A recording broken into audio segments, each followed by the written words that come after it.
Rice tariff.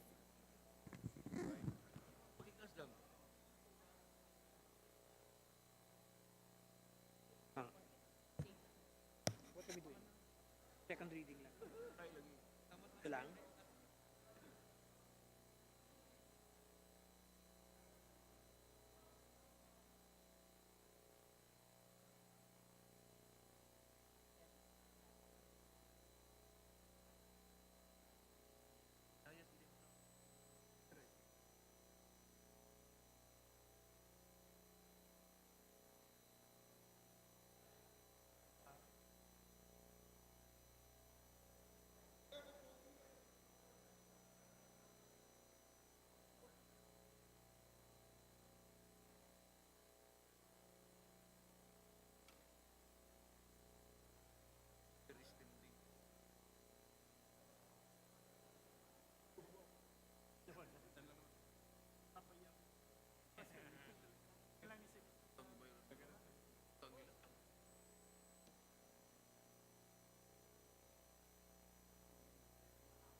Back to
Nanood ko lang sa movie.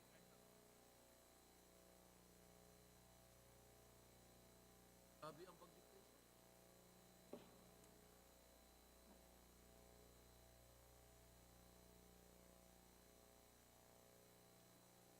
Ayun.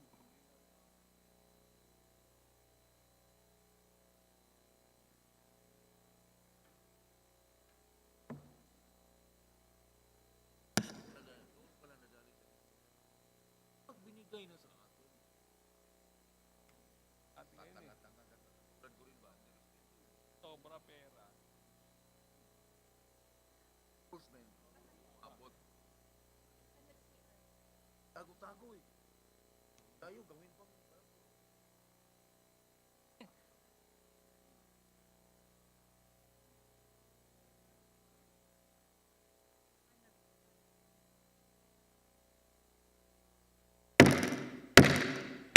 Session is called to order. All please rise for the Philippine National Anthem. Bayang magiliw, perlas ng silanganan, alam ng puso, sa titik mo'y buhay, lupang hinihingi.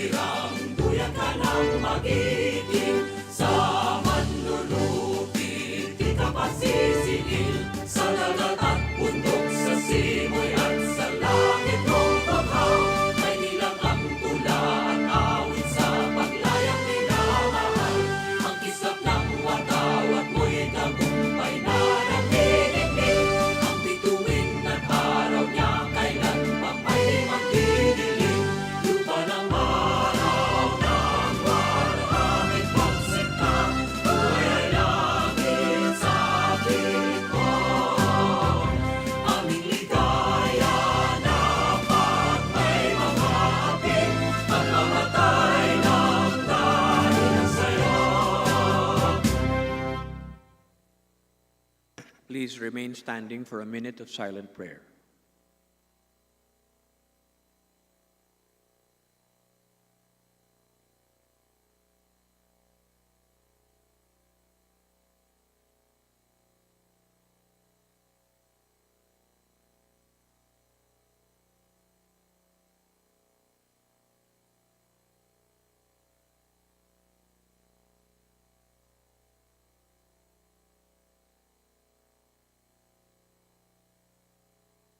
Majority Leader. Mr. Speaker, I move to suspend session for a few minutes. Session suspended.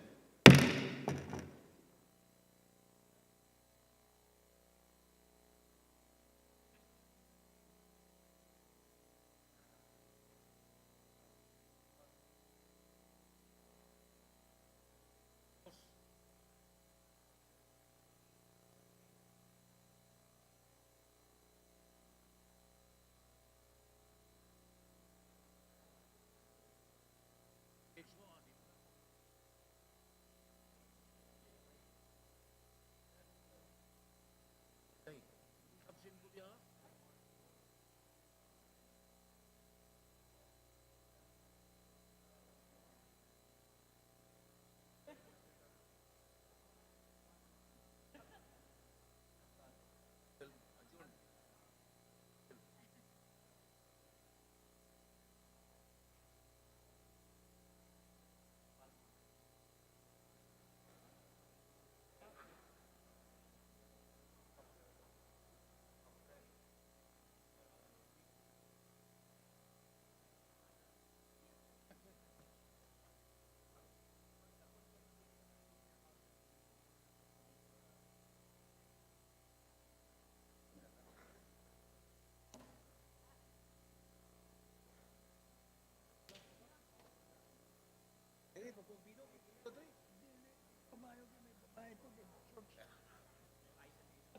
Ay, hindi ko muli.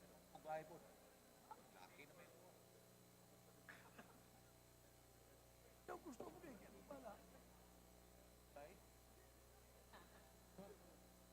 Hardcore sa mga lalaki. Gustuhan mo rin.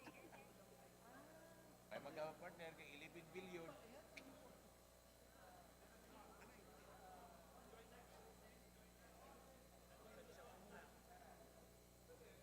Ano, ano? Hindi lang magpumiya. Well, bukit din. Lagi kong na.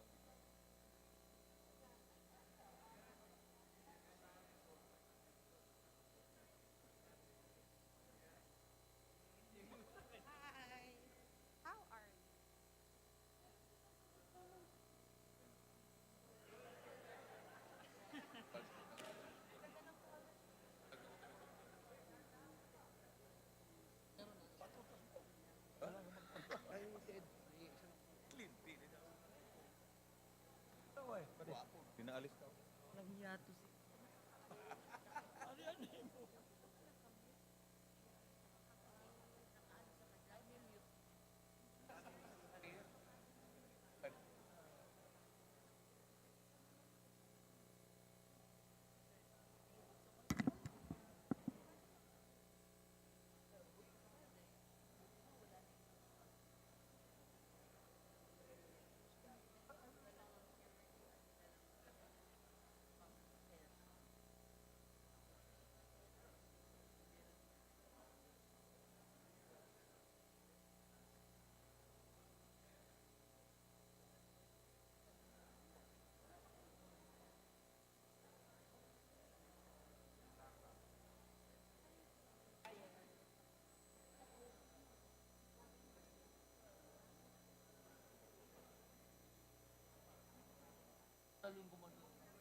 Pucha.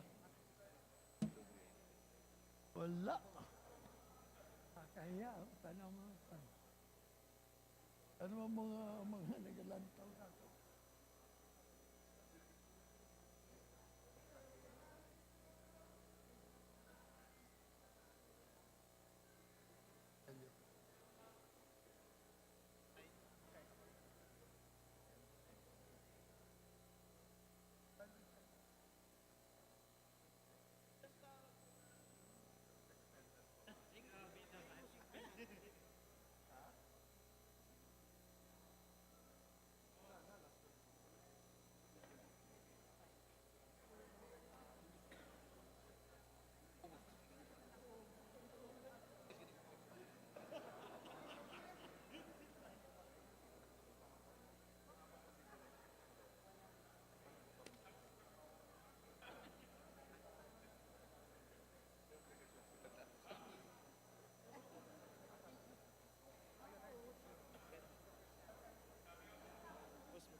Oo, hindi ka sumasagot.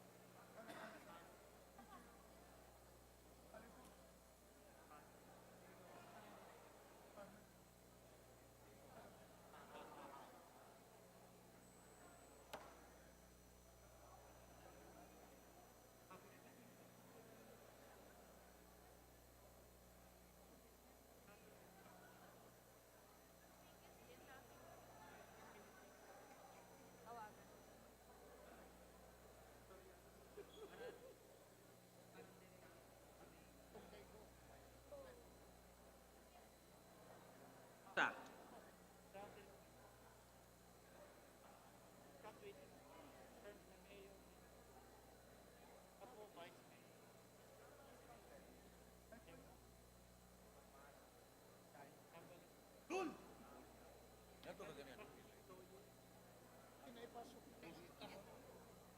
Boss.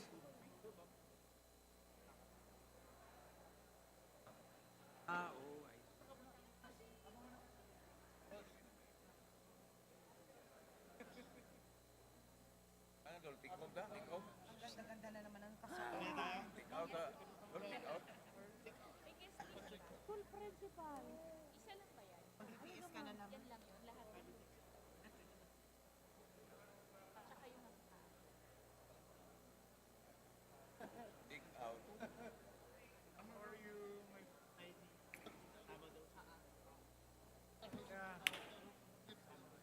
Sabi si Kim?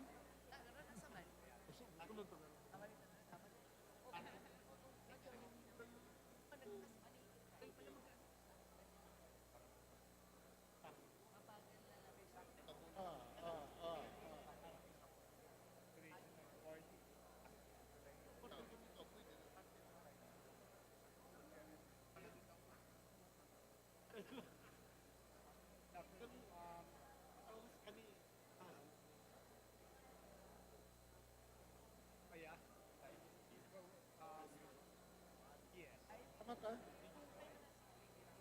Paalam nyo lang sa akin para ma...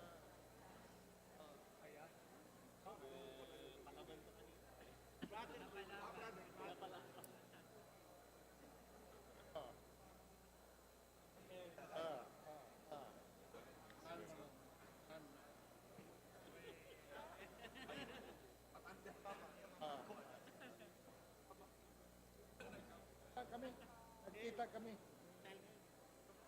Oo, nagkita kami.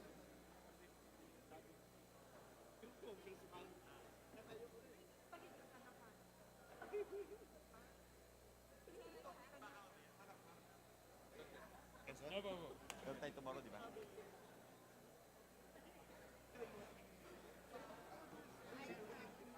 CB12 dol. Saan ba ka mga yan? Bukas. Ito yung sisida. Anong gagawin natin? Papamigay lang po ato.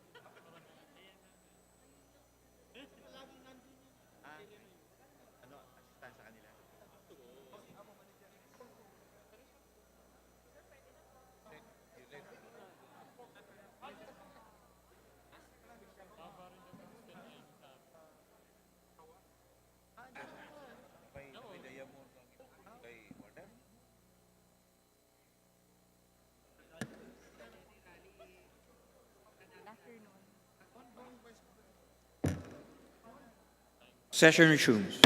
Majority Leader. Mr. Speaker, I move that we call the roll of members.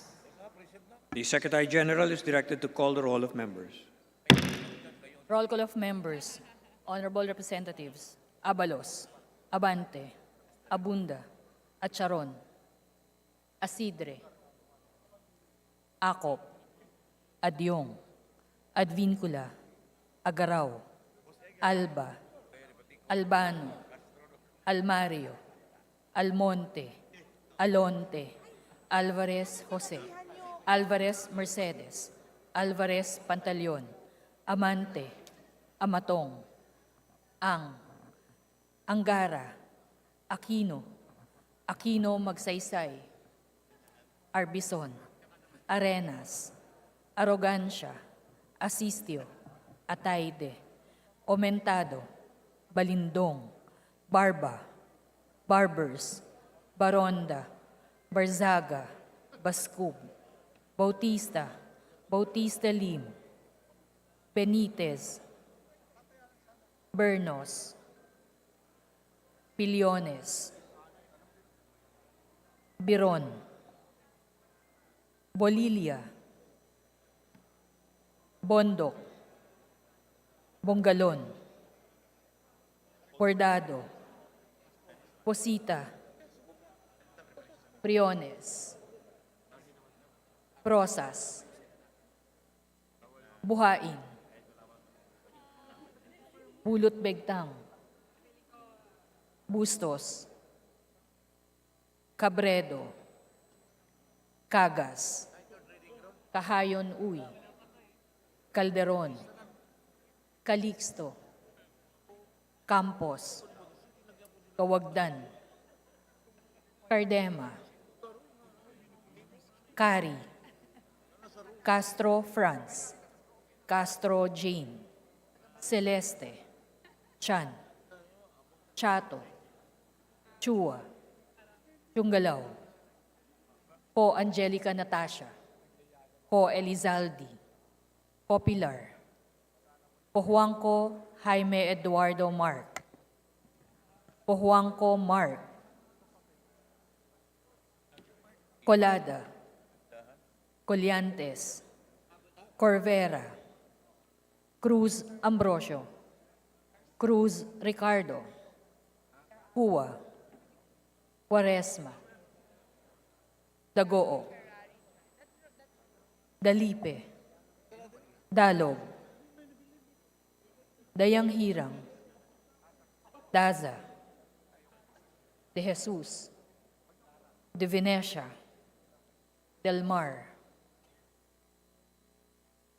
De Los Santos, Dimaporo Muhammad Khalid, Dimaporo City Amina, Dionisio, Domingo, Duavid, Duhali, Duterte, D. Faustino Ino, D. Faustino Michael Carlos, D. Ian Paul, Ecleo, Emano, Enverga, Escudero, Espares, Espina, Estrella, Udela, Farinas, Fernandez, Ferrer Antonio, Ferrer Juliet Marie, Flores, Fortes, Frasco, Fresnedi, Fuentebella, Galeyos, Garcia Albert, Garcia Dante, Garcia Jose Arturo, Garcia Maria Angela, Garcia Pablo Jan,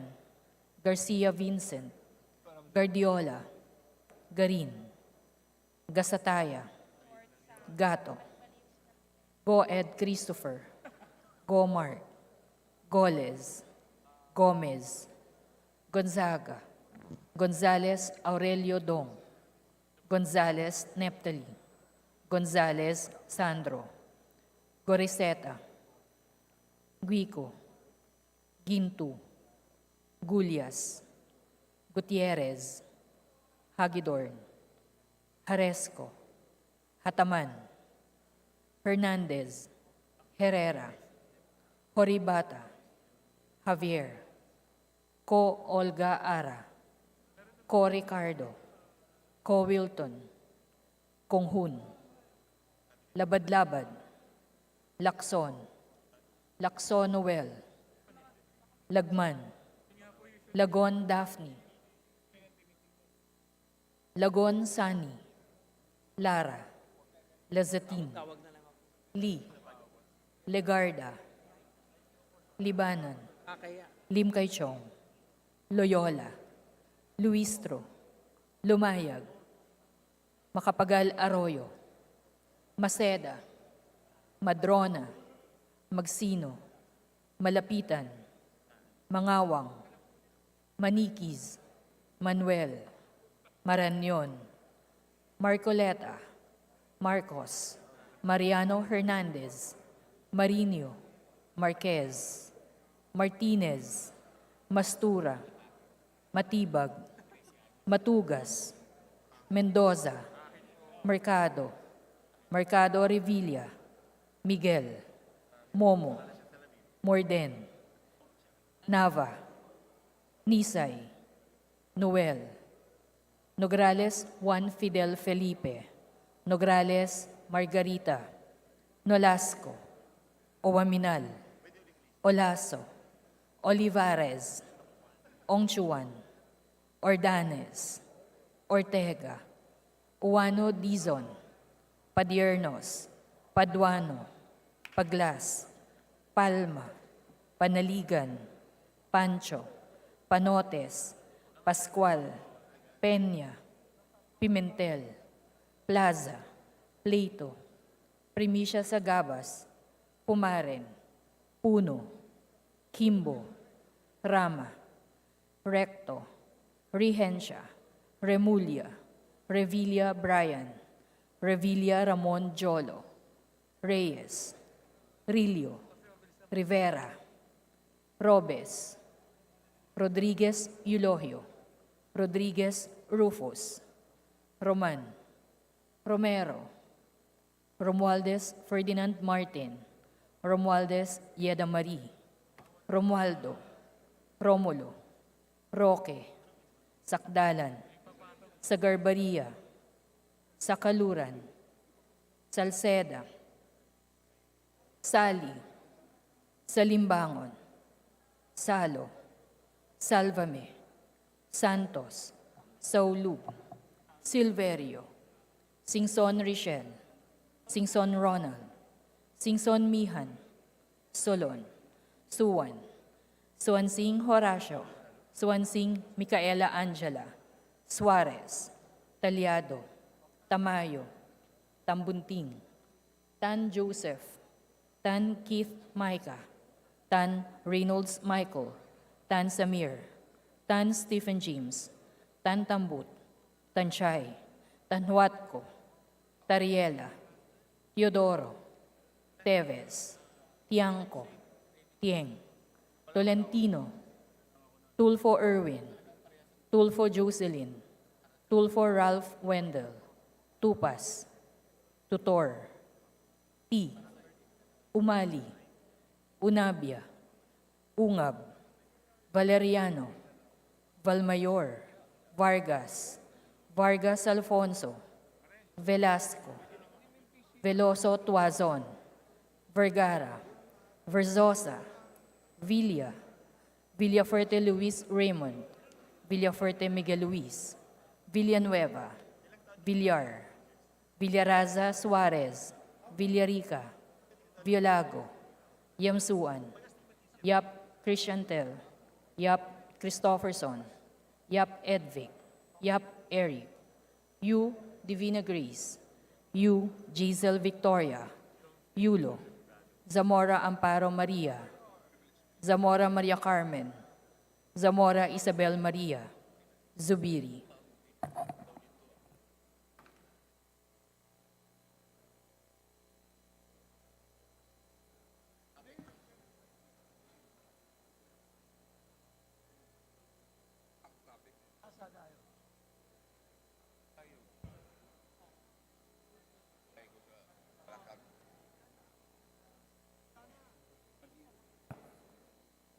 Mr. Speaker, the roll call shows that 231 members responded to the call. With 231 members responding to the call, the chair declares the presence of a quorum. Majority Leader. Mr. Question of Speaker, privilege, Mr. Speaker. The gentleman may proceed. Thank you, Mr. Speaker. I rise on a matter of personal and collective privilege to ensure that the House of Representatives upholds its rules at all times, whether in the committee level or the plenary level. Mr. Speaker, we have seen during the past committee deliberations sa Office of the Vice President and Office of the President na yung mga officials ng parehong ahensya ay present naman po sa komite, hinarap ang Committee on Appropriations. Pero sila po ay naprotektahan ng tinatawag nating parliamentary courtesy. Now, Mr. Speaker, they did not entertain questions coming from our representatives, but right after the budget briefings for both agencies, ay kaya naman pala nilang maglabas ng statements in relation sa issues sa kanilang mga ahensya. And also, Mr. Speaker, there's also this attempt to present a false narrative about what's happening at the committee. For example po, there are narratives that the Vice President was able to debunk claims by representatives, even if in the first place, she did not utter any word when it was the time for the open forum supposedly, but it actually did not happen because na-terminate ang deliberations for the OVP. Kaya, Madam Speaker, it seems that the administration is not really after clarifying issues, but it is after deceiving the public. Also, Mr. Speaker, para bang pinipilit natin yung pag-grant ng parliamentary courtesy that it results in disorderly proceedings. Kahit po yung House rules na kakadraft natin for the 19th Congress, hindi na rin natin sinusunod. This is while, Mr. Speaker, sa Senado nga po, na bahagi din naman ng legislative branch, may mga senador na nakapagtanong po sa Vice President at sinagot ng Vice President yung mga tanong. Tayo, Mr. Speaker, sa lower house, we try to extend courtesy, pero it seems na tayo yung hindi naman binibigyan ng ganong kaukulang respeto. Mr. Speaker, for the knowledge of our colleagues regarding this tradition, noong 2020, meron din namang mga nakapagtanong sa Office of the President at sinagot iyon ng ilan sa mga bahagi ng staff ng Office of the President, which means meron pong precedent para makapagtanong sa ganitong mga ahensya. That is why I reiterate, Mr. Speaker, in committees or in plenary, rules should uphold the interest of the people. Hindi po dapat ginagamit ang rules, whether in plenary or in committees, to limit discussions on valid issues. Naaabuso na po yung courtesy, nadudungisan po ang reputasyon ng kapulungang ito na kung bahagi tayo ng co-equal na branch of government with the executive, we should exhaust all means to scrutinize. Current conditions demand that we dig deeper into fund use of OP and OVP, which have been acting like security and intelligence agencies instead of being quality leaders of a civilian government. Also, Mr. Speaker, sa paglipat ng 125 million pesos confidential fund from OP, contingent fund, to OVP, tinatrato ang national budget bilang personal na pitaka na pwedeng galawin kahit labag sa batas at mga alituntunin. To end, Mr. Speaker, I just recall, sabi nga dati ng isang kabataang naging contestant sa isang sikat na TV show sa ABS-CBN, ang respeto, hindi yan ini-impose. In-earn yan. Yun lang po, Mr. Speaker. Maraming salamat. Majority Leader. Mr. Speaker, I move that we refer the speech of the Honorable Raul Manuel to the Committee on Rules for appropriate action. Is there any objection? Chair hears none. The motion is approved. Majority Leader. Mr. Speaker, I move for the deferment of the approval of journal of the previous session. Is there any objection? The chair hears none. The approval of the journal is deferred. Majority Leader. Mr. Speaker, I move that we now proceed with the reference of business and request the Secretary General be directed to read the titles of the bills and resolution on first reading, as well as communications and committee reports. Is there any objection? The chair hears none. The Secretary General is directed to read the titles of bills and resolutions on first reading, as well as messages, communications, and committee reports for referral to the appropriate committees. Reference of business. Bills on first reading. House Bill 9022, requiring the mandatory inclusion of basic farming and agricultural awareness in the curricula of all public and private elementary schools throughout the Philippines, by Representative Yap Eric. To the Committee on Basic Education and Culture. House Bill 9023, converting the Southern Philippines Agribusiness and Marine and Aquatic School of Technology in Malita, Davao Occidental into a state university, by Representative Bautista. To the Committee on Higher and Technical Education. House Bill 9024, establishing a comprehensive system for the registration and licensing of social welfare and development agencies and accreditation of social welfare and development programs and services, by Representative To Tambunting. the Committee on Social Services. House Bill 9025, strengthening the rules on the creation, modification, change, and registration of official seals and other heraldic items and devices of government entities, amending the Flag and Heraldic Code of the Philippines, by Representative Tambunting. To the Committee on Basic Education and Culture. House Bill 9026, regulating the operation of non-motorized public transportation in cities and municipalities, by Representative Tambunting. To the Committee on Transportation. House Bill 9027, creating the West Philippine Sea Authority, by Representative Tambunting. To the Committee on Government Enterprises and Privatization and the Special Committee on West Philippine Sea. House Bill 9028, providing compassionate and right of access to medical cannabis, expanding research into its medicinal properties, by Representatives Yap Eric and Yap Edvic. To the Committee on Dangerous Drugs and the Committee on Health. House Bill 9029, granting FICTAP Telecommunications Incorporated a franchise to install, operate, and maintain telecommunication services in the Philippines, by Representative D. Faustino. To the Committee on Legislative Franchises. House Bill 9030, providing for a national rice emergency response, by Representative Kimbo. To the Committee on Agriculture and Food. House Bill 9031, establishing a LTFRB office in Bohol, by Representative Chato. To the Committee on Transportation. House Bill 9032, establishing the National Framework for Water Resource and creating the Department of Water Resources and the Water Regulatory Commission, by Representative Acharon. To the Committee on Government Reorganization and the Committee on Public Works and Highways. House Bill 9033, amending the Anti-Agricultural Smuggling Act of 2016, by Representative Villanueva. To the Committee on Agriculture and Food. Resolutions. House Resolution 1245, expressing profound sympathies and sincerest condolences of the House to the bereaved family of the late journalist icon, Michael Mike Enriquez, commemorating his life and honoring his contribution to Philippine journalism, by Representatives Duterte and Yap Eric. To the Committee on Rules. House Resolution 1246, directing the appropriate House Committee to conduct an inquiry on the fuel marking programs, by Representative Guwa. To the Committee on Rules. House Resolution 1247, urging the House to increase the fiscal year 2024 budget of the Professional Regulation Commission for the construction of the PRC Regional Office 13, Caraga, by Representative Matugas. To the Committee on Appropriations. House Resolution 1248, urging the House to increase the fiscal year 2024 budget of the Bureau of Fisheries and Aquatic Resources to provide for the pilot implementation of a weather index-based parametric insurance for small-scale fishers in the Philippines, by Representative Matugas. To the Committee on Appropriations.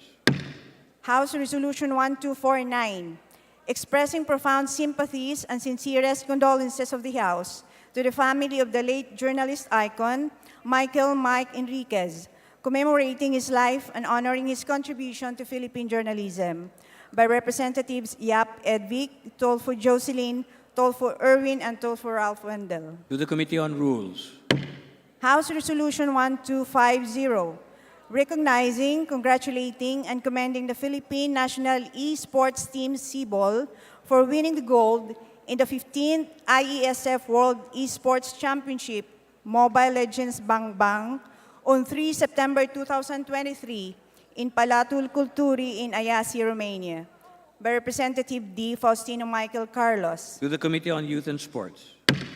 House Resolution 1251, urging the House to increase the fiscal year 2024 budget of the Philippine Coast Guard to provide for integral components of its modernization program, by Representative Matugas. To the Committee on Appropriations. House Resolution 1252, strongly urging the DSWD to immediately review the implementing rules and regulation of the Expanded Senior Citizens Act of 2010 and to remove the purchase booklet as a mandatory requirement in the purchase of medicines and goods as provided under DOH Administrative Order Number 2010-0032 by Representative Go Mark. To the Committee on Rules. House Resolution 1253, expressing the profound condolences of the House and the Cagayannons to the bereaved family and loved ones of Miguel Mike C. Enriquez, and to honor his exemplary service to the Filipino people, by Representative Suwan. To the Committee on Rules. House Resolution 1254, expressing the profound condolences of the House to the family of Mr. Miguel Mike C. Enriquez, renowned broadcast journalist and GMA Network executive, by Representatives Romualdez Ferdinand Martin, Gonzales Aurelio, Dalipe, Libanan, Marcos, Romualdez Yeda Marie, and Asidre. To the Committee on Rules. House Resolution 1255, commending and congratulating Ernest John E.J. Uy Obiena for winning the silver medal in the 2023 World Athletics Championships held at the National Athletics Center in Budapest, Hungary on August 26, 2023, by Representatives Romualdez Ferdinand Martin, Gonzales Aurelio, Dalipe, Libanan, Marcos, Romualdez Yeda Marie, and Asidre. To the Committee on Rules. Communications. Various reports submitted by local government chief executives and officials regarding their fund utilization and status of program project implementation of the Local Government Support Fund, LGSF. To the Committee on Appropriations. Letters dated August 7 and 8, 2023 of the Secretary, Office of the Presidential Advisor in Peace, Reconciliation, and Peace, informing the House of Representatives that OPAPRU's financial reports for the quarter ending June 30, 2023, and for the month of July 2023 were submitted to the Unified Reporting System and posted on their official website. To the Committee on Peace, Reconciliation, and Unity. Letter dated August 8, 2023 of the NBI Director, Department of Justice, submitting to the House a copy of their agency action plan and status of implementation on the audit observations and recommendations for the calendar year 2022. To the Committee on Public Accounts. Letter dated August 11, 2023 of the DILG Undersecretary for Operations, furnishing the House with a copy of their agency action plan and status of implementation on the audit observations and recommendations of the Commission on Audit for the calendar year 2022. To the Committee on Public Accounts. Letter dated August 14, 2023 of the DND Assistant Secretary for Financial Management, furnishing the House with a copy of their agency action plan and status of implementation as of August 23, 2023 on the audit observations and recommendations of the Commission on Audit for the calendar year 2022. To the Committee on Public Accounts. Letter dated August 17, 2023 of the OIC Finance and Management Information Office, Office of the Ombudsman, copy furnished the House, submitting to the COA Director 4, Cluster 3, Legislative, Judiciary, and Constitutional Offices, a copy of their agency action plan and status of implementation as of June 30, 2023, on the COA's audit observations and recommendations for the calendar year 2022. To the Committee on Public Accounts. Letter dated August 22, 2023 of the Supreme Court Chief Justice, submitting to the House a copy of their Judiciary Annual Report 2022. To the Committee on Justice. Agency Action Plan and Status of Implementation as of June 30, 2023 on the audit observations and recommendations of the COA on the consolidated annual audit report for the calendar year 2022 of the DILG. To the Committee on Public Accounts. Annual audit report on the Jose Rizal Memorial State University system for the year ending December 31, 2022. To the Committee on Public Accounts. Committee reports. Committee Report 739, submitted by the Committee on Muslim Affairs on House Bill 9045. Committee Report number 740, 741, 742, 743, and 744, submitted by the Committee on Transportation and Appropriations on House Bill numbers 9047, 9048, 5911, 5659, 9049, respectively. The aforementioned committee reports are referred to the Committee on Rules.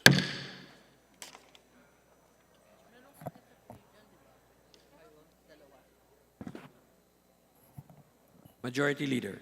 Mr. Speaker, before we proceed, I'd like to acknowledge the guests of the Honorable Wilter Yap Palma from the 1st District of Zamboanga, namely Joey Palabrica, Lab Lanaha, June Evangelista, Frian Lanaha. I so move, Mr. Speaker. The guests of the Honorable Wilter Yap Palma of the 1st District of Zamboanga, Sibugay are most welcome. Thank you for your visit. Maraming salamat po. Mabuhay po kayo. Majority Leader. Mr. Speaker, I'd like to acknowledge the guests of the Honorable Doris Nanay Bing Maniquis from the 2nd District of Zambales, and they are as followed. Mayor Reynard Hirasano, Vice Mayor Mary Ann Kiba, SB Robert Torres, SB Sir Alfred Abel, SB Anthony Ayan Miklat, SB Ramil Ablian, SB Roslyn Manglikmot, SB Ronald Jetro De Jesus, SB Alden Ladringan, SB Ray Frondarina, LNB Rogelio Rico, SK Federation President Clifford John Galarpe, IP Representative Enrique De San Juan, Sec Joanna Bocado, Judy Ann Rabara, Marvin Nicdao, Hannah Benhase, Emmy Karagdag, Lloyd Garcia. I so move, Mr. Speaker. Our guests from the 2nd District of Zambales, LGU of the Municipality of San Felipe, and their Sangguniang Bayan are most welcome. The guests of the Honorable Doris Maniquis. Thank you for your visit. Welcome to the House of Representatives. Mabuhay po kayo. Majority Leader. Mr. Speaker, I'd like to acknowledge the guests of the Honorable Christopher Coco Yap from the 2nd District of Southern Leyte. Floro Florentino Espina, Serena Tagra. I so move, Mr. Speaker. The guests of Christopher Coco M. Yap, our distinguished colleague, are most welcome to the House of Representatives. Thank you for your visit. Mabuhay po kayo. Majority Leader. Mr. Speaker, I'd also like to recognize the guests of the Honorable Attorney Jervil Jinky Beatrix Luistro from the 2nd District of Batangas, and they are as followed. Federico Gayeta, Nympha Delica, Nesita Guno, Eugene Panaligan, Lodigario Babao, Margie Ilagan, Mina Aliwalas, Maricel Dimayuga, Ron Marquez, Angelica Marasigan, Lina Magoling, Elmer Ramirez, Arlene Baez, Josephine Aldover, Beverly Ebreo, Virginia Marasigan, Donata Elamparo, Ellen Carmona, Lita Jara, Crystal Dayan Kabatay, Mangiri Buisan, Cristina Ramirez, Eldelisa Makutong, Lucio Garcia, Glory Dote, Yolanda Espiritu, Eric Lubrino, Irene Duenas, Dr. Lorna Dinglasan, John Agdan, Dr. Julita Ilagan, Public School District Supervisor, Rodelio Alvarez, School Nurse. I so move, Mr. Speaker. We welcome the guests of the Honorable Jervil Jinky Beatrix Luistro, our guests from the 2nd District of Batangas. Thank you for your visit. Welcome to the House of Representatives. Mabuhay po kayo. Majority Leader. Mr. Speaker, with the leave of the House, I move that we open the privilege hour. Is there any objection? The chair hears none. The chair declares a privilege hour. Majority Leader. Mr. Speaker, I move to recognize the Honorable Loreto Acharon from the Lone District of General Santos to be recognized to avail of the privilege hour. The Honorable Loreto B. Acharon of the Lone District of General Santos City is recognized for his privilege I think speech. there's more comments. Mr. Speaker, distinguished colleagues and fellow representatives at the House of the People, one of the most admirable traits of Filipinos is the way we show our gratitude, sense of gratitude, or utang na loob, as we say in our native tongue. In such appreciation and gratitude, we project in so many ways and for so many reasons. In the Lone District of General Santos City, the 25th edition of the Tuna Festival is ongoing as I speak. Or more accurately, it ended yesterday, September 5, being the culmination of the Tuna Festival. This is our unique way of showing gratitude for the bounty of the seas that gives our city the distinct socio-economic and political advantage. This annual festivity comes on the heels of the 23rd National Tuna Congress, the only convention of its kind in the Philippines, held from August 31st to September 1, unless I forget our sincerest gratitude and appreciation to Senator Cynthia Villar, who honored us with her presence as our special guest during the closing rites of the National Tuna Congress, and Senator Jinggoy Estrada during the equally important opening ceremonies of the Tuna Festival.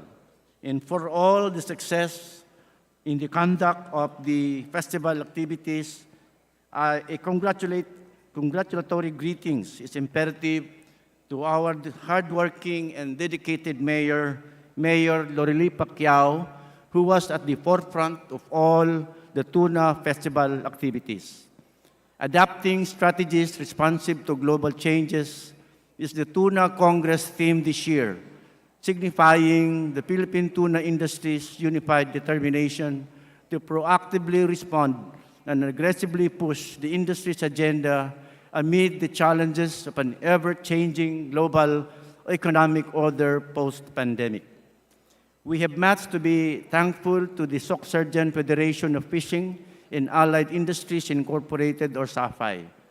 By the way, Soc-Sargent is an acronym of South Cotabato, Sultan Kudarat, Sarangani, and General Santos. This is the umbrella organization of 8 organizations involved in fishing, canning, fish processing, aquaculture production and processing, and allied industries, for their unrelentless pursuit of a policy environment that provides our fishing industry the competitive advantage, sustain gains, and ensure the livelihood of many who depend on fishing for their subsistence.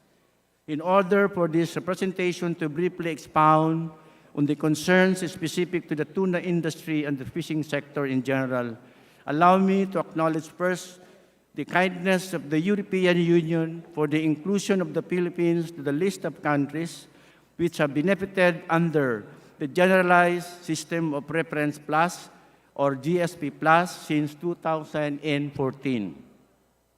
A status that enabled our economy to immensely benefit from the enjoyment of trade preferences enhanced by zero tariff treatment on 6,274 products, or 66% of all EU taxable imported items, which include, among others, crude coconut oil, vacuum cleaners, electrothermic hair dressing apparatus, and prepared or preserved tuna products. By virtue of GSP Plus, Philippine exports over the years increased significantly, according to the Department of Trade and Industry, at 7.96%, that is from $8.06 million in 2021 to $8.70 million in 2022. To capitalize further on this status, we are made aware that GSP Plus allows the non-imposition of tariffs on fishery products and fish captured outside Philippine territorial waters as long as these are caught by Philippine flag vessels. They call this GSP plus rules of origin. It is for this reason as well that there is a great need to explore whether there is none, or strengthen existing bilateral or multilateral trade agreements to allow Philippine flag vessel access to fishing grounds of other sovereign states, specifically for catching highly migratory fish such as tuna, because tuna products remain the top fish export commodity with a collective volume of 91,754 metric tons, valued at $378.71 million. While we are on the subject of multilateral agreements with other countries, let us be aware that there is no agency of government exclusively tasked to monitor and report apprehensions and facilitate the release of fishermen apprehended and charged accordingly for violations of fishing laws in the high seas or in waters under the jurisdiction of other countries or disputed waters. Mr. Speaker, distinguished colleagues, since 2014, the Indonesian Ministry of Marine Affairs and Fisheries, Indonesian Navy and Marine Police have sunk close to 500 fishing vessels and close to 700 Filipinos repatriated from Indonesia, Malaysia, and many of those charged with illegal entry and illegal fishing. Time and again, we are made aware by the news reports of Filipinos apprehended in the high seas and left languishing in detention in Indonesia, Malaysia, and China, largely unaccounted for unless and until they are reported by the country where they were caught. The delays in the repatriation of these Filipinos more often than not have been generally attributed to the lack of appropriate government protocol, the long process of identification, and issues on funding. As signatories to the United Nations Convention on the Law of the Seas, or UNCLOS, where it is provided that the arrested vessels and crew shall be promptly released upon the posting of reasonable bond or security, and such other provisions that ensure the protection of the vessel and its crew, Asian-led initiatives and mechanisms to address the challenges of illegal, unreported, and unregulated fishing are being called to play to maintain and strengthen regional cooperation, promote mutual trust and understanding in maritime security and safety. On the part of the Philippines, there is need to establish standard operating procedures to be jointly administered by the DFA, Philippine Navy, Philippine Coast Guard, and the DABFAR as the appropriate response to these initiatives to protect and ensure the safety and well-being of our fellow Filipinos, whose only fault is to go after fish disregarding potential threats existing, because without any doubt, the situation in the West Philippine Sea has become even more complex. Mr. Speaker, ladies and gentlemen of this august chamber, while this representation fully understands the creation of the Department of Migrant Workers by virtue of the need for a single government agency to look after the needs of our OFWs, numbering in the millions, and in gratitude and appreciation for their huge contributions to the economy in the form of remittances, and while we equally understand the creation of the Department of Human Settlements and Urban Development, the Department of Information Communications Technology, and so forth and so on, isn't it time that we pursue the creation of the Department of Fisheries and Aquatic Resources, separate, distinct, and independent from the Department of Agriculture? We have the longest coastline of any nation in the world, around 36,289 kilometers and 7,107 islands within a territorial sea of close to 171 million hectares. We are number 13 among the ranks of the top fish-producing countries in 2020, and fishing provides approximately 4% of the entire labor force. The implications of these figures and the international treaties and agreements that our country has entered into involving everything and anything about fishing are already sufficient explanation to warrant the elevation of fisheries and aquatic resources from the bureau level to a department level. Any more delays may result to a situation where an even laws that this honorable chamber belabored to pass were left to chance, arising from the organizational weaknesses that BFAR finds itself with for the longest time. To further explain, Mr. Speaker, distinguished colleagues, consider Republic Act number 9379, otherwise known as the Handline Fishing Law of 2007, enacted on March 8, 2007, of which mandates the issuance of the Act's implementing rules and regulations within 90 days. Unfortunately, and to the disadvantage of the handline tuna fishing sector, the IRR was issued by the DABFAR on May 23, 2016, or 9 years after the law was passed, Mr. Speaker, distinguished colleagues, and not 90 days. We have the National Tuna Industry Council, created by Special Order number 659, dated November 6, 2000, issued by the late Senator Edgardo Angara, then Secretary of the Department of Agriculture, the composition of which needs to be reconstituted as endorsed by the Philippine Council for Agriculture and Fisheries on August 11, 2023, when such reconstitution to include more stakeholders was recommended by the West Pacific East Asia Oceanic Fisheries Management Project since 2012. In 2018, a National Tuna Management Plan was established by BFAR to serve as a platform to provide tuna industry players with clear directions for a competitive and sustainable tuna sector. As of this year, of the 190 activities laid down in the management plan, 36% are not yet implemented, while 29% are partially implemented after 4 years. Post-pandemic prices of bunker fuel, diesel fuel oil, and liquidated petroleum gas certainly shows that the excise tax adjustment in 3 phases from 2018 to 2020 has already been applied by virtue of Republic Act 10963, otherwise known as the Tax Reform for Acceleration and Inclusion. An additional burden to both commercial fishing operations and small-scale fishing, because by and large, these expenses account for approximately 60 to 70% of the average operations cost. Section 43 of RA 10963 provides for the suspension of the imposition of the excise tax when fuel prices become prohibitive, and the fishing industry in developing countries such as ours are most vulnerable to rising fuel prices, since fuel is a significant input cost to operations at all scales of output.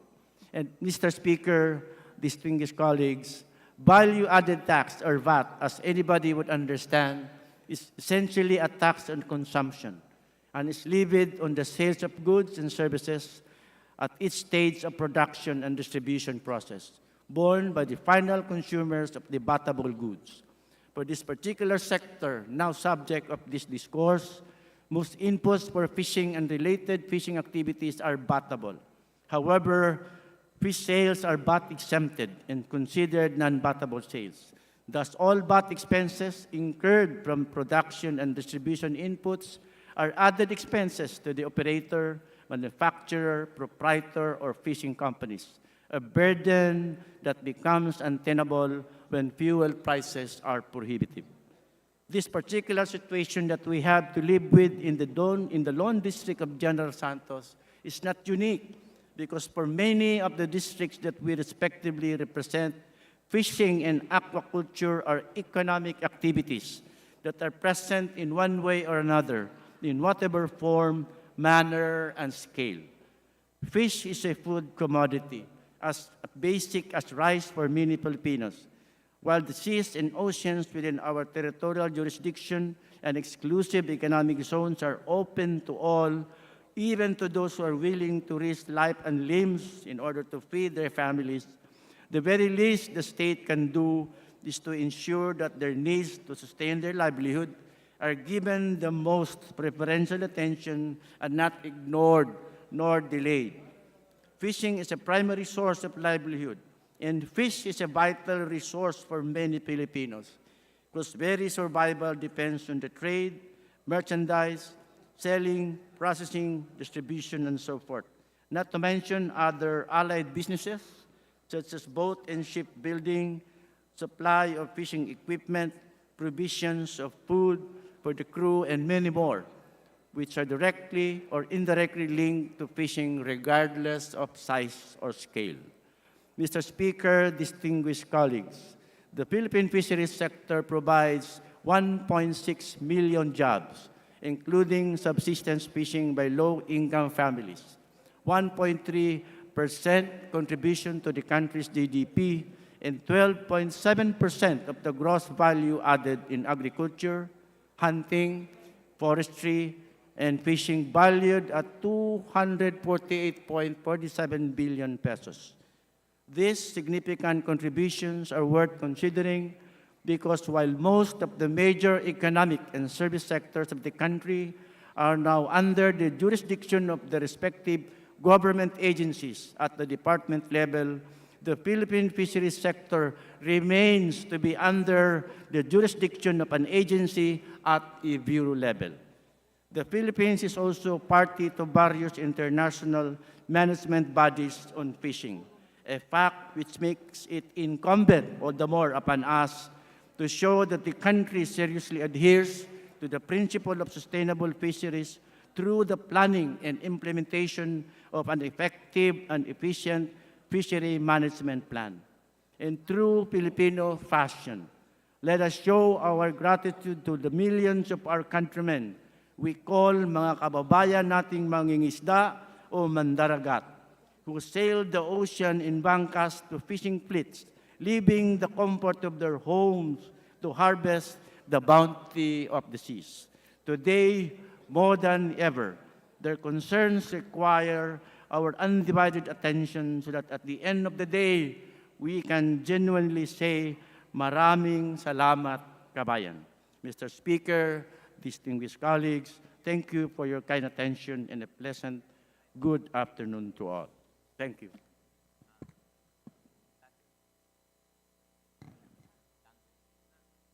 Majority Leader.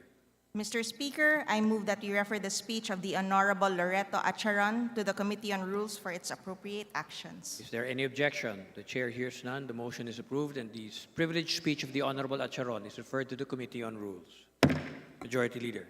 Mr. Speaker, before we proceed, I'd like to recognize the guests of the Honorable Bernadette Escudero from the 1st District of Sorsogon, namely Evelyn Cabanban, Bong Antivola, Trifonia Pobre, Presi Diwa, Jeffrey Antivola, Matthew Antivola, Dixon D, Ken Shi, Anthony John Balisi, Julian Campolio, Percival Palope, Joylyn Bergonia, Kathleen Andres. I so move, Mr. Speaker. We welcome the guests of the Honorable Bernadette Escudero from the 1st District of Sorsogon.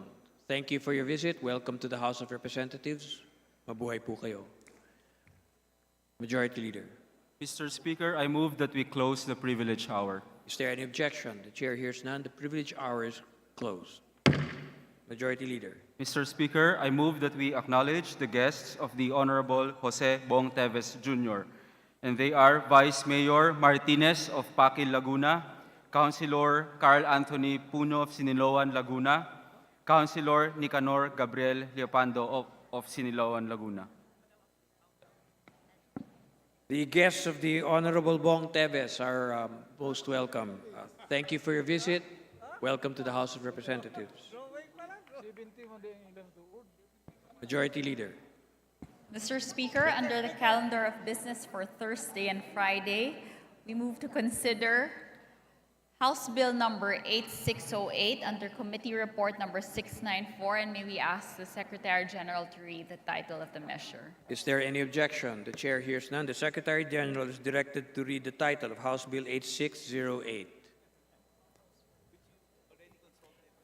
House Bill number 8608, an act declaring the Verde Island Passage located in the provinces of Batangas, Marinduque, Occidental Mindoro, Oriental Mindoro, and Romblon, an ecotourism zone. Majority Leader. Mr. Speaker, we move to open the period of sponsorship and debate. Is there any objection? The chair hears none. The period of sponsorship and debate is hereby open.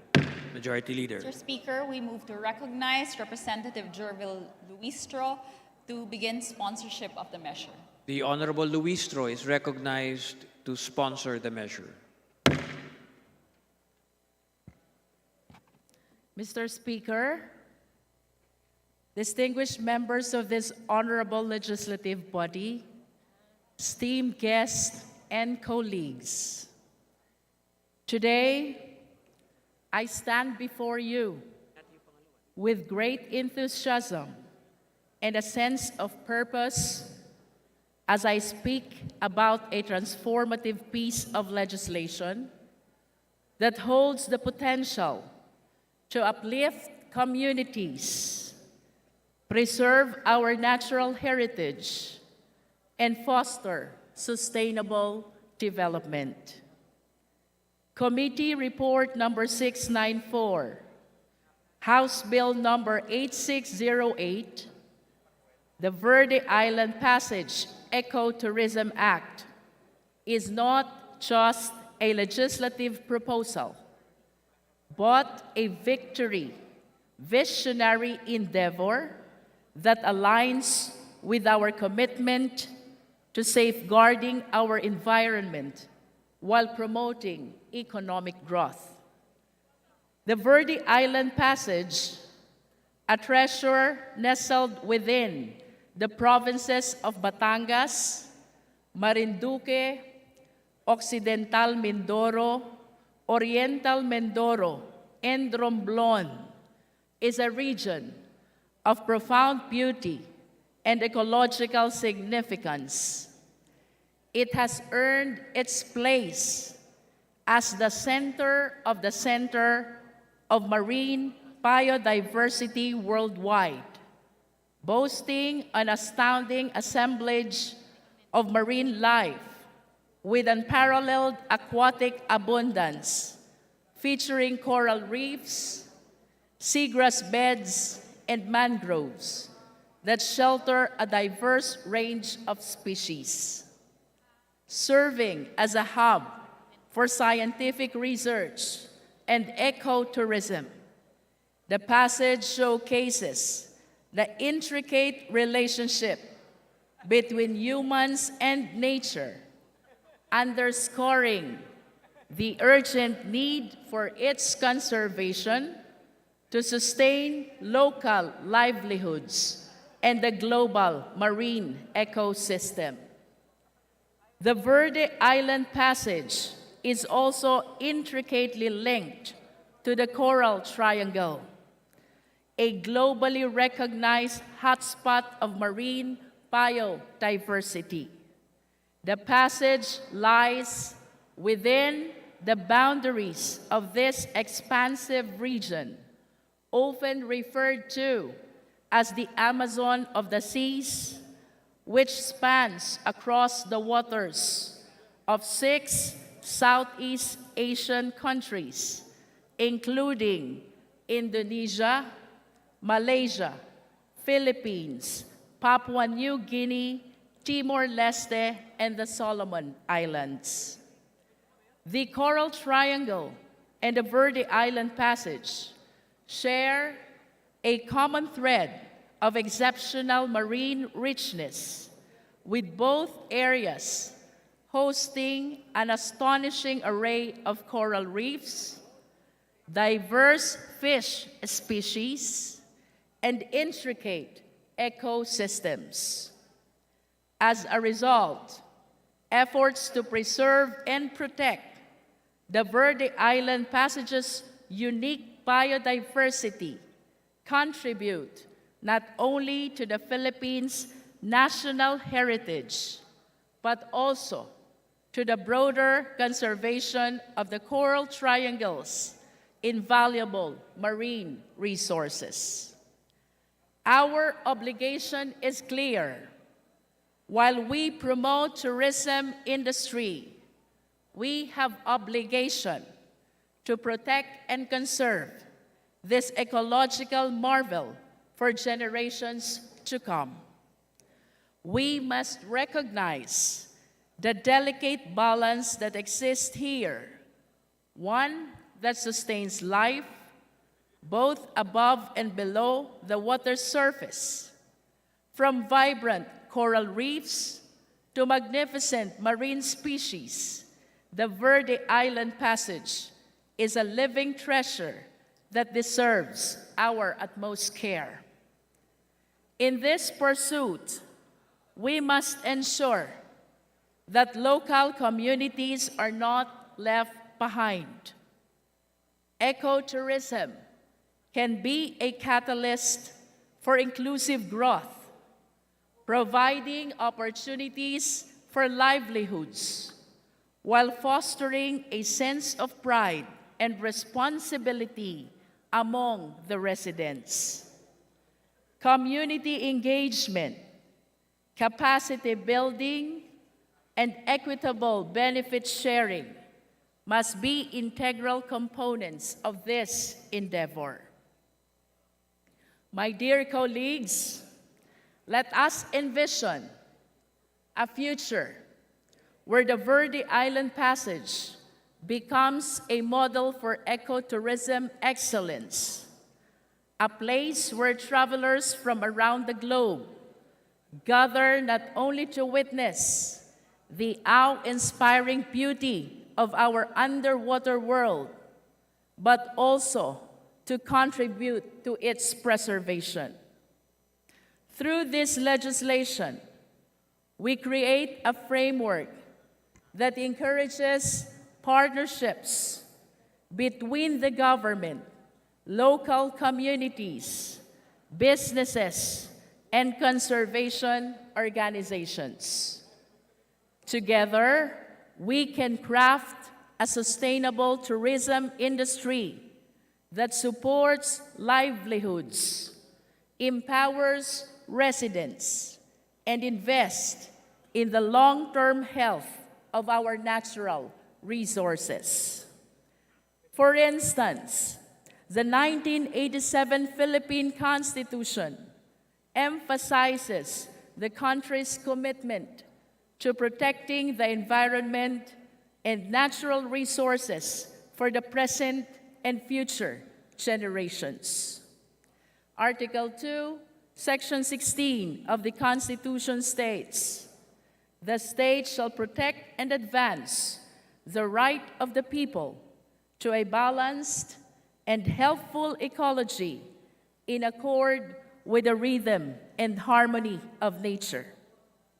This provision can be interpreted as supporting the development of sustainable tourism practices that respect the environment and ecosystems in the Philippines.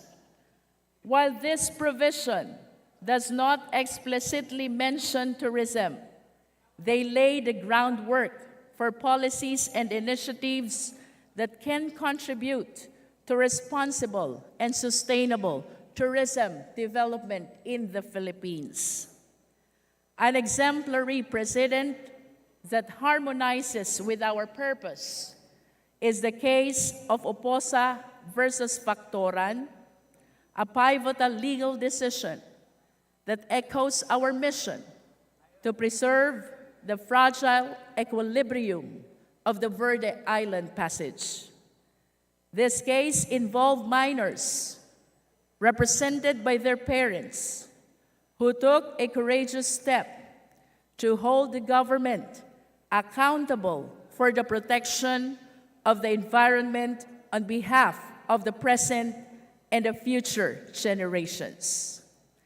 The plaintiffs argued that the government agencies were not doing enough to prevent the degradation of vital natural resources, including our forests and ecosystems. The court's decision recognized the rights of these miners to a balanced and healthful ecology, and thus establish their legal standing to advocate for environmental preservation. By standing up for the Verde Island Passage, we are standing up for the legacy we leave for our children and grandchildren. Let us forge ahead with determination, knowing that we hold the key to a future where the beauty and richness of the passage endure for generations to come. This representation seeks the approval of House Bill number 8608, the Verde Island Passage Ecotourism Act, as it aligns with our commitment to environmental conservation, sustainable development, and intergenerational responsibility.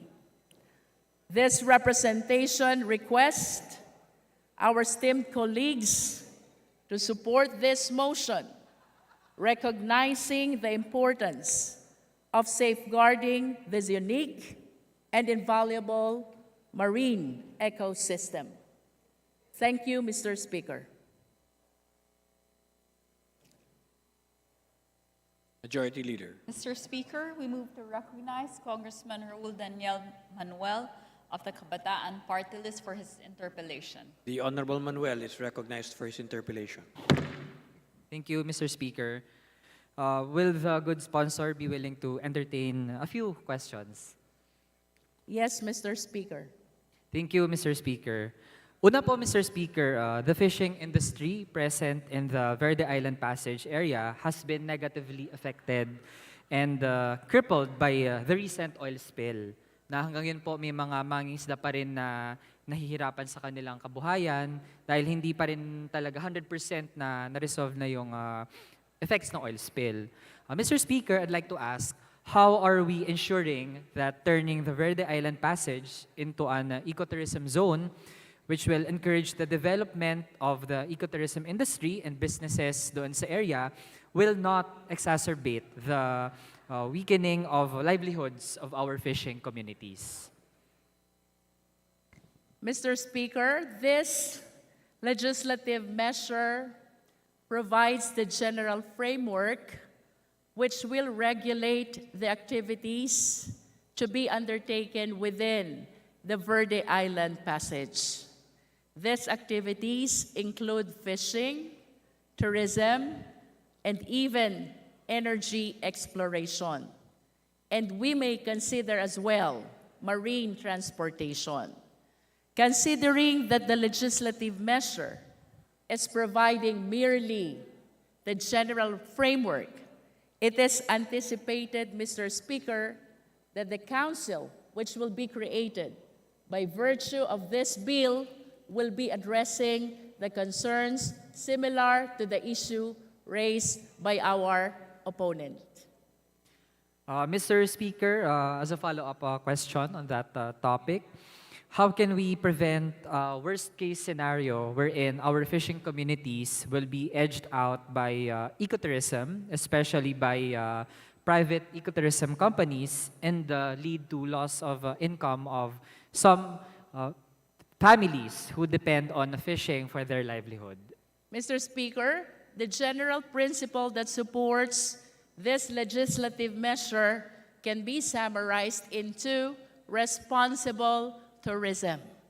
It is acknowledged that tourism is a vital industry of the country, but we have to implement our constitutionally guaranteed right of every citizen for a balanced and healthful ecology, and that includes the right and the privilege to continue the fishing industry. On another topic, Mr. Speaker, I would like to ask, are there already plans in place that outline the specifics of ecotourism development from the LGUs involved or are near the area? It is understood, Mr. Speaker, that in the past there are efforts already coming from the 5 provinces. That includes Batangas, Occidental Mindoro, Oriental Mindoro, Romblon, and Marinduque to promote as well as to regulate the activities in the Verde Island Passage. It is anticipated, Mr. Speaker, that with the creation of the Council by virtue of this legislative measure, plans and activities will be drawn in detail for implementation of the concerned government agencies. Mr. Speaker, in addition, have prospective partners from the private sector have already been identified? And also, what are the track records of these people or entities from the private sector when it comes to their previous ecotourism projects? I understand, Mr. Speaker, that there are groups of environmentalists who have been working actively with the Biodiversity Management Bureau with respect to the pursuance of the protection and promotion of the VIP. Nonetheless, Mr. Speaker, the details of these organizations will be yielded once we pass the bill and the council convene. On a final topic, Mr. Speaker, I would like to ask also, how would the plan or this bill to have an ecotourism zone in the Verde Island Passage, how will this line up with plans to develop the area into a regional agro-industrial center and special economic zone? It is expected, Mr. Speaker, that with the passage of this legislative measure, that concern of our honorable interpellator will be one of the main concerns to be discussed by the council.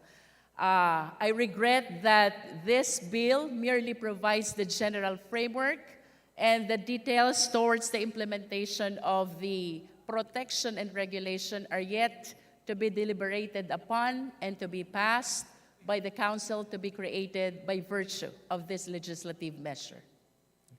Okay, with that, Mr. Speaker, I would like to end this interpellation by saying that we are not against having ecotourism zones as long as we ensure na magiging maayos po ang implementation at matulungan talaga ang ating mga communities at hindi magiging heavily privatized and inaccessible ang mga mangyayaring proyekto o iba't ibang mga gawain na mangyayari sa ating mga ecotourism zones. With that, I thank our good sponsor for entertaining our questions. Thank you, Mr. Speaker.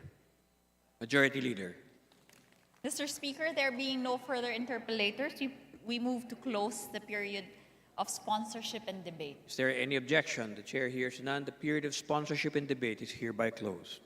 Majority Leader. Sir Speaker, we move to open the period of amendment. Is there any objection? The chair hears none. The period of amendments is hereby open.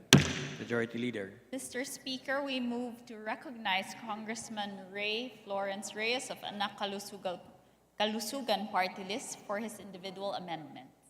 The Honorable Ray Florence T. Reyes of the party list Anak Kalusugan is recognized for his amendments. Thank you, Mr. Speaker.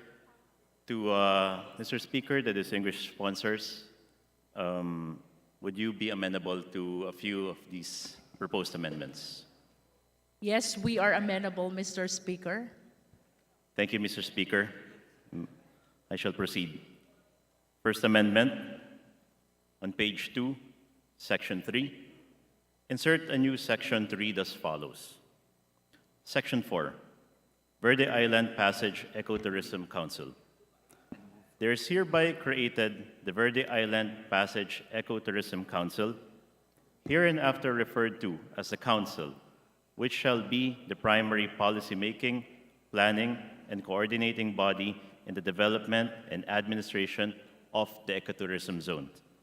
The Council shall be composed of the following members. Letter A, Secretary of the DOT, or a duly authorized representative as a chairperson. Letter B, Secretary of the Department of Environment and Natural Resources, or DNR, or a duly authorized representative as co-chairperson. Letter C, Governors of the provinces of Batangas, Marinduque, Occidental Mindoro, Oriental Mindoro, and Romblon, who shall elect from among themselves the vice chairperson. Letter D, Mayors of the municipalities and cities comprising the ecotourism zone. Letter E, Regional Directors for Region 4A and Region 4B of the DOT, DNR, Department of Science and Technology, Department of Health, Department of the Interior and Local Government, Department of Justice, Department of Energy, Department of Public Works and Highways, Department of Finance, Department of Labor and Employment, Department of Social Welfare and Development, Department of Transportation, Department of Trade and Industry, Department of National Defense, and the Philippine National Police. Letter F, Chief Operating Officer of the Tourism Promotions Board. Letter G, Chief Operating Officer of the Tourism Infrastructure and Enterprise Zone Authority. Letter H, Regional Directors of the Bureau of Fisheries and Aquatic Resources for Region 4A and Region 4B. Letter I, Regional Directors of the National Economic Development Authority for Region 4A and Region 4B. Letter J, Executive Director of the Philippine Commission on Sports Scuba Diving. Letter K, Director of the Biodiversity Management Bureau of the DNR. Letter L, a representative from the private sector who is distinguished in a profession or field of interest relevant to marine protection management. And letter M, a representative from an academic institution with proven track record or related to marine protection and management. The sectoral members of the Council shall be selected by the Council in a fair and transparent manner. They shall each serve a term of 3 years and may be reappointed for another term. The Council may call on the other government agencies and offices to provide advice and assistance on matters relating to the performance of its functions and the development of ecotourism in said provinces.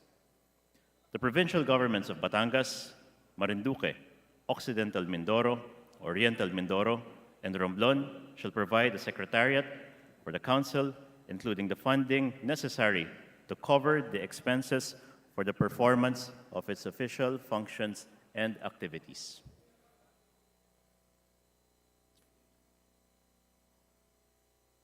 Is the amendment complete? That is the first amendment. What Mr. does the Speaker. distinguished sponsor say to the amendment? With respect, Mr. Speaker, to Section 4, Number 1, this sponsor humbly accepts. Thank you. Majority Leader. We join in the amendment, Mr. Speaker, and we move for its adoption. Is there any objection? The chair hears none. The amendment is adopted.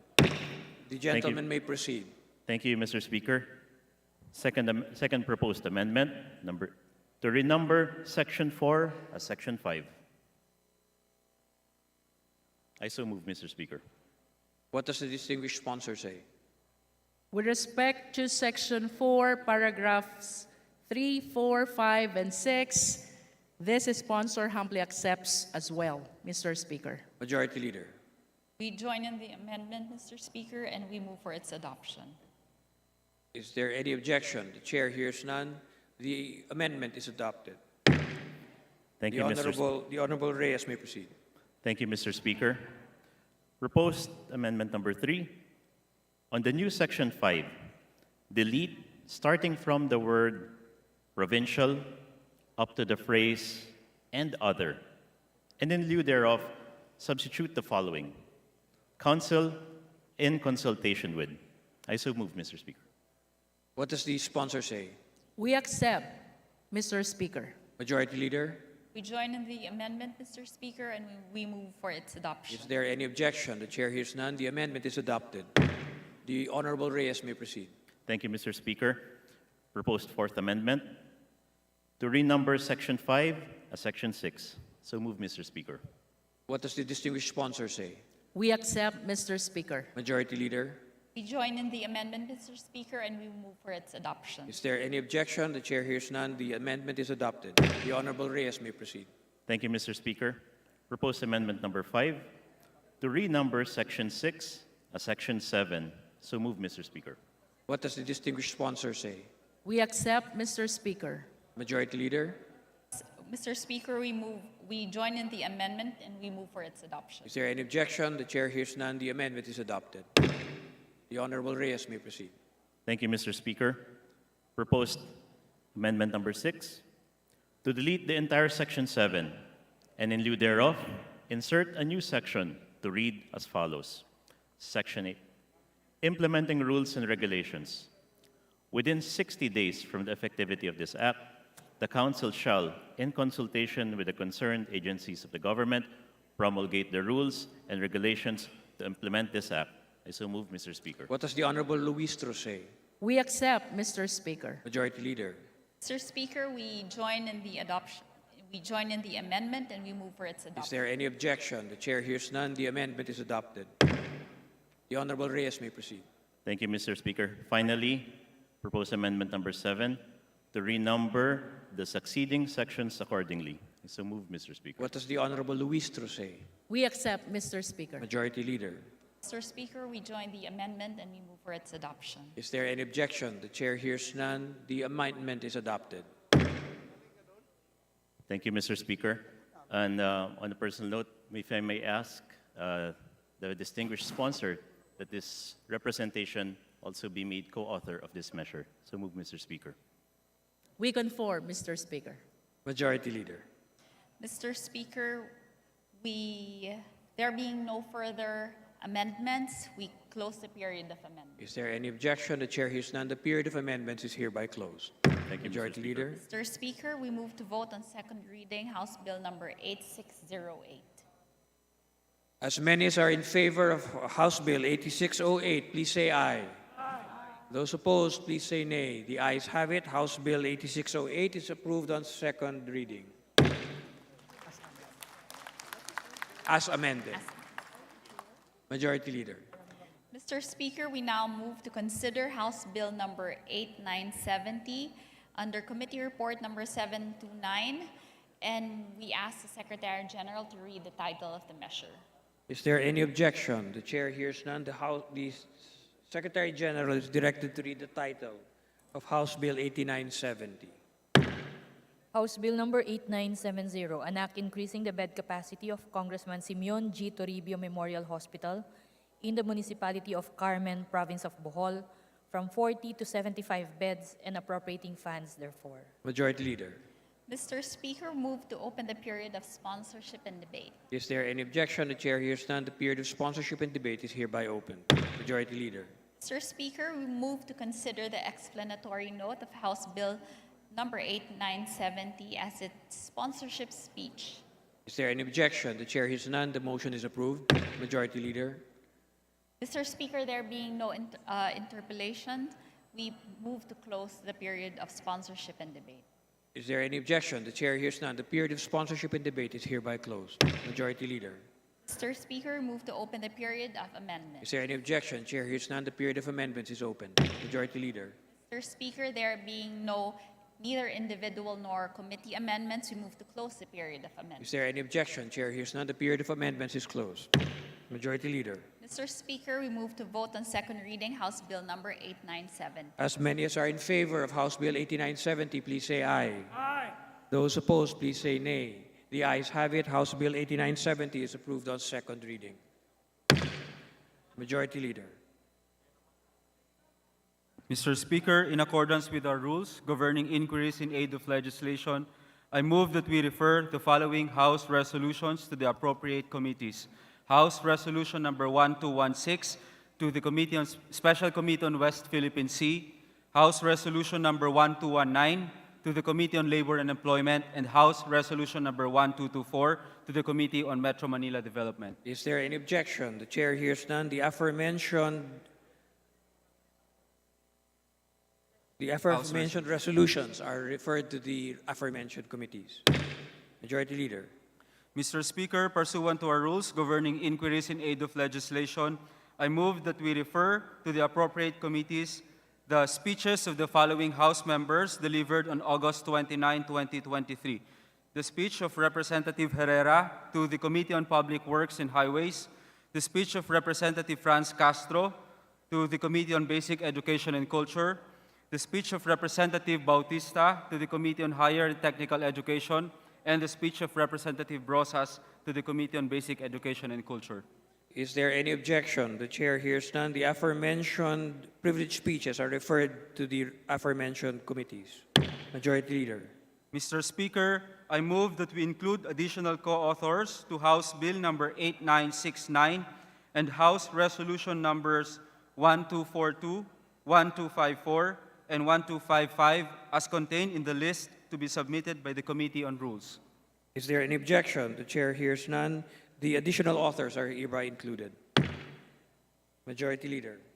Mr. Speaker, last Tuesday, August 29, 2023, we adopted House Resolution number 1226, a resolution expressing the profound condolences of the House of Representatives to the family of Honorable Maria Susana Toots V. Ople, Secretary of the Department of Migrant Workers and founder-president of the Blas F. Ople Policy Center and Training Institute.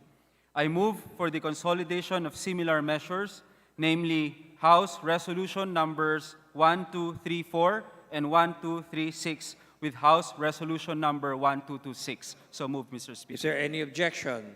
The chair hears none. The consolidation is hereby approved. Majority Leader. Mr. Speaker, considering that copies of Journal number 16, dated September 4, 2023, were already distributed to the members, I move to dispense with the reading of the said journal. I so move, Mr. Speaker. There is a motion to dispense with the reading of the aforementioned journal. Is there any objection? The chair hears none. The motion is approved. The reading of the said journal is dispensed with. Majority Leader. Mr. Speaker, I move that we approve Journal number 16, dated September 4, 2023. There is a motion to approve Journal number 16, dated September 4, 2023. Is there any objection? The chair hears none. The motion is approved. Journal number 16, dated September 4, 2023, is hereby approved. Majority Leader. Mr. Speaker, I move to suspend session for a few minutes. Session suspended.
132. Kataka ko anong ibig. Hello.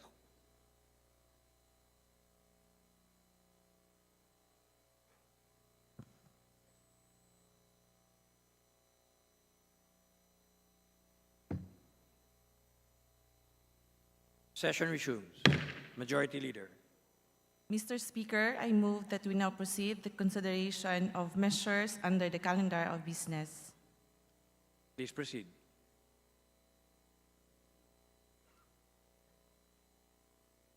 Mr. Speaker, under the calendar of business for the day,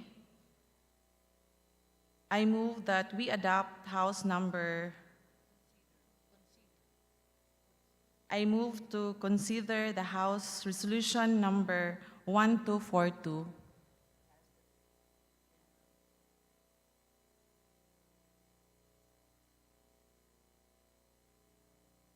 Mr. Speaker, may I ask the Secretary General be directed to read the title of the bills? Is there any objection? The chair hears none. The motion is approved and the Secretary General is directed to read the title of House Resolution 1242.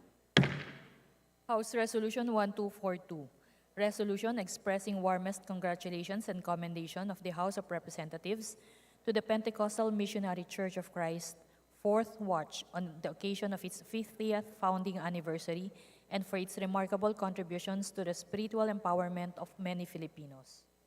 Majority Leader.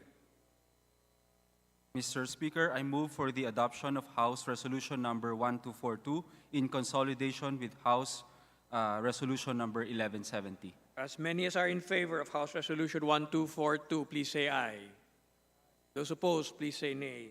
The ayes have it. House Resolution 1242 in consolidation with House Resolution 1170 is adopted. Majority Leader. Mr. Speaker, I move that we adopt the House Resolution number, consider the House Resolution number 1255. May I ask the Secretary General to read be directed to read the title of the bill? Is there any objection? The chair hears none. The motion is approved and the Secretary General is directed to read the title of House Resolution 1255. House Resolution 1255, resolution commending and congratulating Ernest John E.J. Uy Ubiena for winning the silver medal in the 2023 World Athletics Championships held at the National Athletics Center in Budapest, Hungary on August 26, 2023. Majority Leader. Mr. Speaker, I move to adopt the House Resolution 1255. As many as are in favor of House Resolution 1255, please say aye. Those opposed, please say nay. The ayes have it. House Resolution 1255 is hereby adopted. Majority Leader. Mr. Speaker, I move for the consideration of House Resolution number 1254. For such purpose, may I ask the Secretary General be directed to read the title of the resolution? Is there any objection? The chair hears none. The motion is approved and the Secretary General is directed to read the title of House Resolution 1254. House Resolution 1254, resolution expressing the profound condolences of the House of Representatives to the family of Mr. Miguel Mike C. Enriquez, renowned broadcast journalist and GMA Network executive. Majority Leader. Mr. Speaker, I move for the adoption of House Resolution number 1254 in consolidation with House Resolutions number 1235, 1240, 1245, 1249, and 1253. So moved, Mr. Speaker. As many as are in favor of House Resolution 1254, please say aye. Those opposed, please say nay. The ayes have it. House Resolution 1254 in consolidation with House Resolutions 1235, 1240, 1245, 1249, and 1253 is hereby adopted. Majority Leader. Mr. Speaker, I move to adjourn session until Monday, September 11, 2023 at 3 o'clock in the afternoon. Session is adjourned until September 11 on Monday, 3 p.m.